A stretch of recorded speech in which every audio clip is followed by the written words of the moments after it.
आणि आम्ही इथे येऊन त्याला तुमच्या या प्रयत्नाला पाठिंबा दिल्यासारखं होत असतं.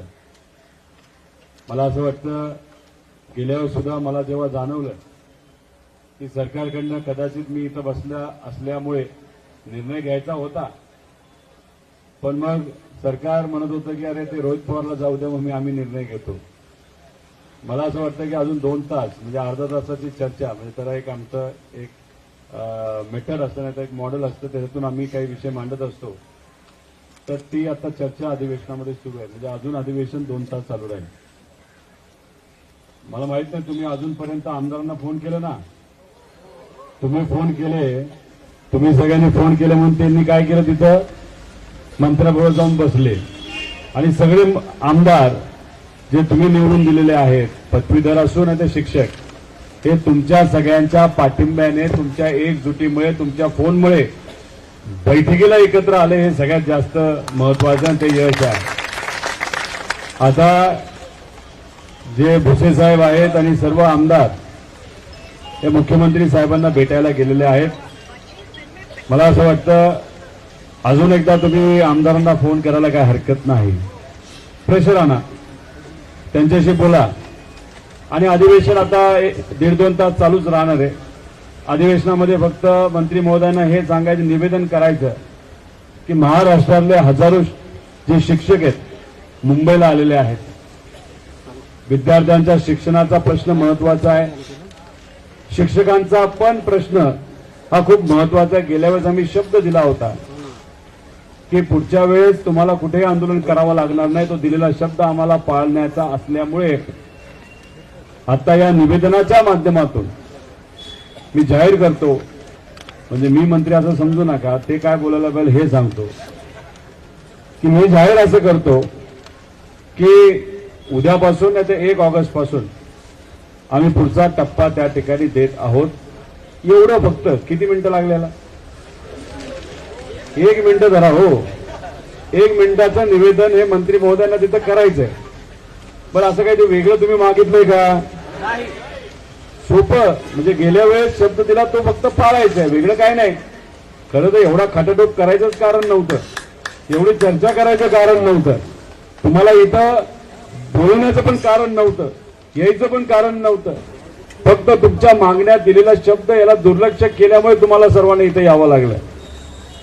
आता मला असं वाटतं की समजा त्या सगळ्या आमदारांशी तुम्ही सातत्याने बोलत राहा. मंत्री महोदय हे जे मुख्यमंत्री साहेबांशी भेटले असतील आणि तुमचं सगळे एकजूट बघितल्यानंतर त्यांना निर्णय हा घ्यावाच लागेल. लागलं तर मी महाजन साहेबांशी बोलण्याचा प्रयत्न परत एकदा करतो. त्यांना सांगतो की तुम्ही निर्णय आता पुढच्या 1-1.5 तासामध्ये घेणार असाल तर गेल्या वेळेसप्रमाणे मी इथं थांबत नाही, तुम्ही या आणि तिथं घोषणा करा. पण त्यांनी समजा त्या ठिकाणी त्या बाबतीत काही शब्द दिला नाही तर मग माणुसकीच्या नात्याने तुम्ही इकडे तिकडे कुठेतरी बसण्यापेक्षा इथं जरा आडोस आहे असं मला वाटतं.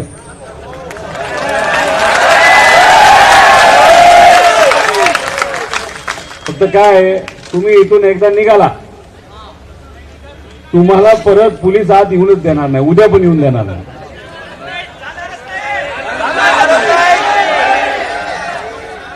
त्यामुळे आता जरा विरोध असल्यामुळे मी फार आक्रमक बोलू शकतो आणि तुम्हाला माहिती आहे कधी माझी सटकली तर मी कधी काय काय पण बोलू शकतो.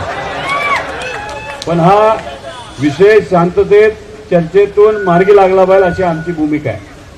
आम्ही विरोधात आहोत आणि आम्ही तुमची भूमिका मांडणार. समजा आम्ही आलो तर कुठेतरी मीडियाचं लोकांचं लक्ष त्याच्याकडे जातं. बऱ्याच लोकांना वाटतं अरे आपण पण काहीतरी केलं पाहिजे म्हणून कुठेतरी एक प्रेशर वेगळ्या पद्धतीने तिथे येत असतं. त्यामुळे मी तुम्हाला काय आक्रमक बोलून तुम्हाला असं म्हणणार नाही की चला आता चालायला लागा, हे करून ते करू. शांततेत इथे बसून 1.5-2 तास आपण थांबूया. काय बोलतात, काय मुख्यमंत्री साहेब बोलतात हे बघूया. मी सुद्धा मंत्री महोदयांशी बोलण्याचा प्रयत्न त्या ठिकाणी करतो आणि मग तो प्रयत्न झाल्यानंतर 1-1.5 तासामध्ये आपण काय होतं हे बघूया. पण एक कंडिशन आहे, मी इथं तेव्हाच थांबणार जेव्हा तुमचे सगळे शिक्षक आणि पदवीधरचे आमदार इथं आले पाहिजे राहायला रात्री, बरोबर का नाही? पण रात्री काय 4-4 वाजता बैठक होणार आहे का? फक्त ज्या भारी हॉटेलमध्ये राहिले असतील, जे त्यांची घरं जिथे कुठे असतील, ज्यांना कोणाला त्यांना भेटायचं असेल आणि संध्याकाळचं जे कोणी बैठकीमधले असतील त्यांना कदाचित प्रॉब्लेम असू शकतो, त्यांना म्हणावं फक्त एकच आहे, हे सगळे जे प्रॉब्लेम आहेत ते इथे असणाऱ्या आमच्या शिक्षकांपेक्षा फार लहान म्हणजे मातीच्या कणा एवढे ते प्रॉब्लेम आहेत, बरोबर का नाही? तुमचा प्रॉब्लेम मोठा का त्यांना जी गैरसोय होणार आहे ती मोठी? मग तुमच्यासाठी त्यांना इथे यावं लागतं का नाही? मग त्यांना फक्त बोलू वडापाव खाऊ शकतो आपण, भेळ मिळेल, नाही तर भाग पिठलं काय नाही मिळेल, बर बिस्किट खाऊ,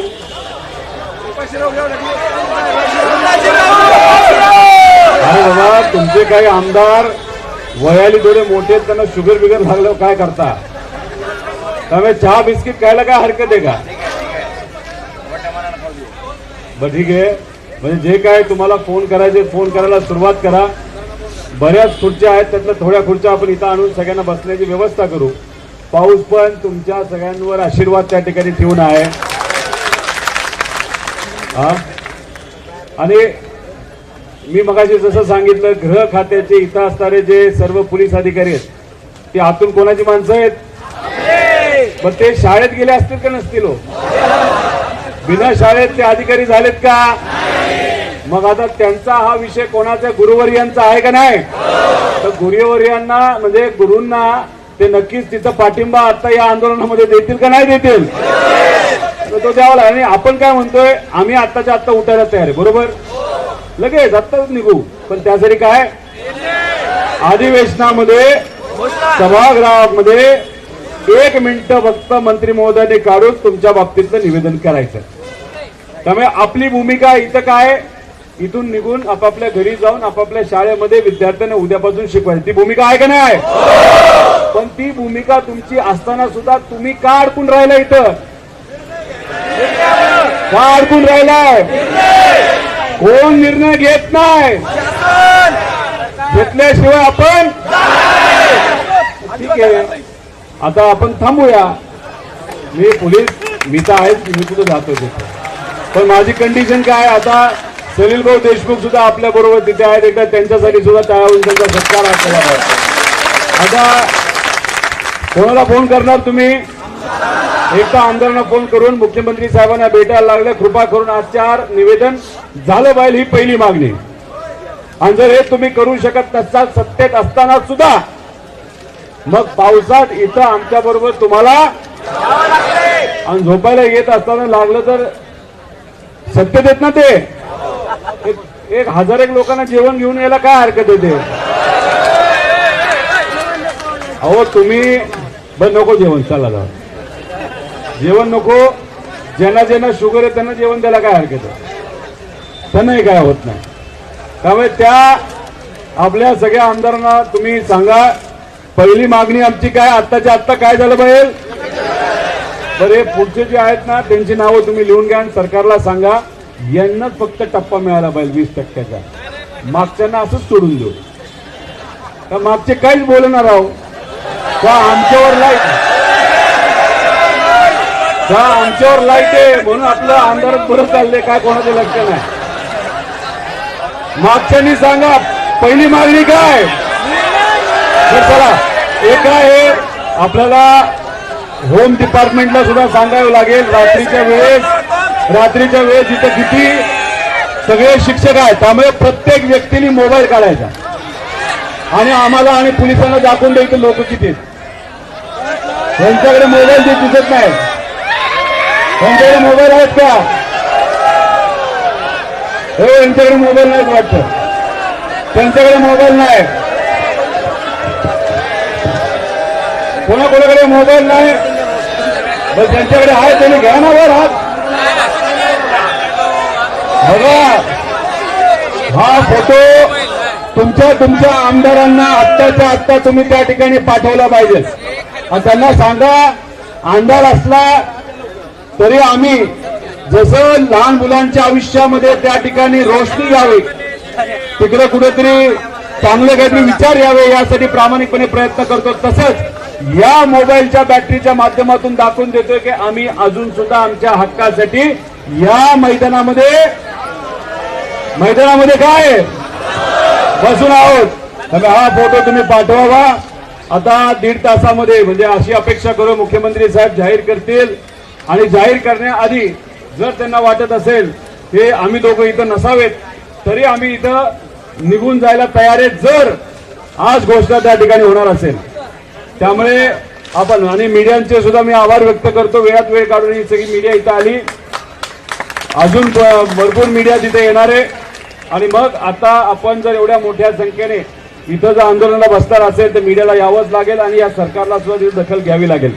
त्यामुळे थांबूया, काय बोलता ते बघूया. फक्त तोपर्यंत तुम्ही काय करणार, फोन करायला सुरुवात करा, नेत्यांना करा, आमदारांना करा आणि त्यांना सांगा लय वाईट परिस्थिती आमची, पाऊस येऊ शकतो रात्री.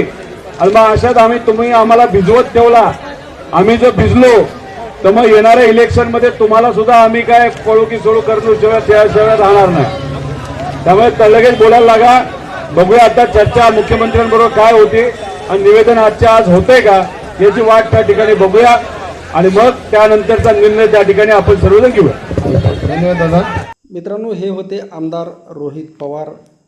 सध्या महाराष्ट्रामध्ये विरोधी पक्ष अस्तित्वात आहे की नाही हा प्रश्न निर्माण झालेला असताना रोहित पवार यांनी एक आशादायी चित्र निर्माण केलेलं आहे की काय असतं, विरोधी पक्ष हा जनतेचा आवाज असतो. लोकांच्या समस्या, जनतेच्या समस्या, शेतकऱ्यांच्या, शिक्षकांच्या, विद्यार्थ्यांच्या समस्या कोणाचीही असो, तो आवाज बुलंद करण्याचं काम विरोधी पक्षाने करायचं असतं. एकतर राज्याला विरोधी पक्ष नेता नाही आणि विरोधी पक्षच किंवा त्याचं अस्तित्वच सध्या भारतीय जनता पार्टीने संपवलेलं आहे आणि अशामध्ये कोणीही लढायला तयार नाही. परंतु रोहित पवार मात्र लढायला तयार असल्याचं दिसत आहे आणि अशावेळी आपल्या सर्वांची जिम्मेदारी आहे की त्यांना नैतिक पाठबळ देणं. त्यासाठी आजचा हा व्हिडिओ. आपलं मत नक्की कळवा. रामकृष्ण हरी. जय जगद्गुरू. जय शिवराय. जय भीम.